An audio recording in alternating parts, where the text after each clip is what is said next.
Bonjour à toutes et à tous et bienvenue pour ce Duplex Bourse du mardi 4 juin 2013. On retrouve tout de suite Jean Amar, notre expert de Bourse Direct. Bonjour Jean.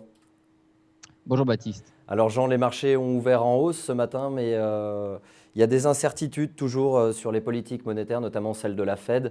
Quelle est la situation à la mi-séance? Alors pour la Fed, ça ne va pas être tout de suite.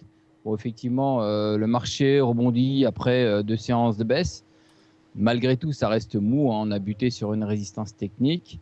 Le marché qui a été porté malgré tout par la bonne tenue de New York hier soir, Ouais, et qui a puis publié de mauvais indicateurs qui ont fait rebondir les marchés. Bon, alors l'idée circule actuellement que plus les données sont en dessous, mais pas trop en dessous des attentes, eh ben, la Fed devrait continuer à irriguer l'économie américaine. et Voilà, Tokyo c'est un aussi a petit son peu ce rôle qui à s'est. jouer?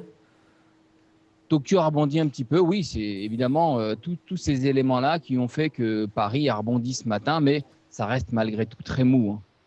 Et du côté des supports et résistances à surveiller dans cette journée un peu molle?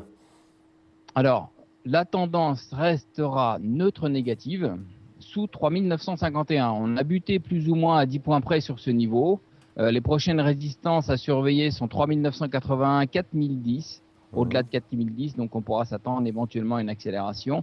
A contrario, sous 3935, il faudra surveiller le plus bas d'hier, 3890 environ, comme zone d'alerte. Du côté des valeurs maintenant, on a Société Générale qui est en hausse suite à une recommandation positive de Goldman Sachs.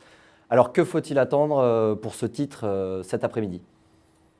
Alors effectivement, elle est en tête des hausses des banques ce matin. Elle fait l'objet d'une recommandation de Goldman Sachs qui est passée de neutre à achat et qui a relevé le prix de 40 à 42.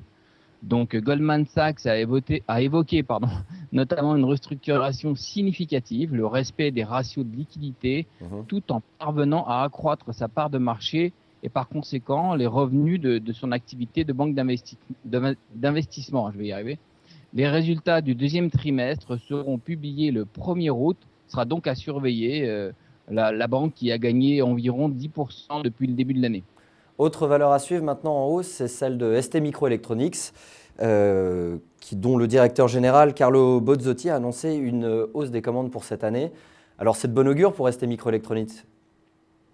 ST Microélectronique était déjà bien orienté parce que bon, il y a eu comment dire, la scission avec la société ST et Ericsson qui Mhm. avait déjà donné des ailes à ST Microélectronique. Donc Carlo Bozzotti a effectivement tenu un discours positif ce matin en faisant notamment état de commandes en croissance de 15% au premier trimestre et de 5% sur un an, en indiquant viser un objectif de croissance de 5 à 10% sur l'année.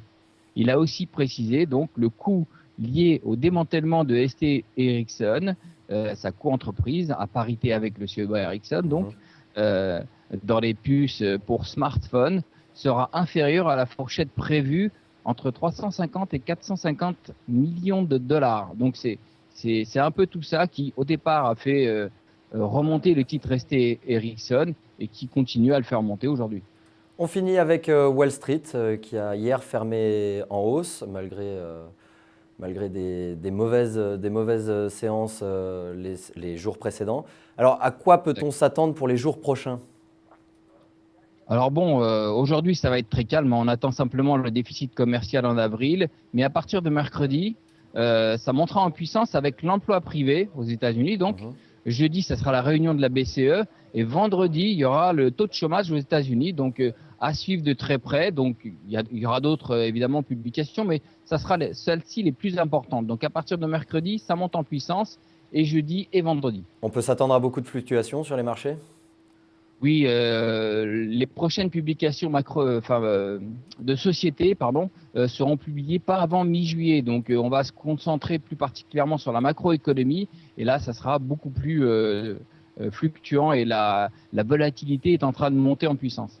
Merci Jean pour toutes ces explications. C'est la fin de ce Duplex Bourse. On se retrouve demain pour un nouveau Duplex. Bonne journée.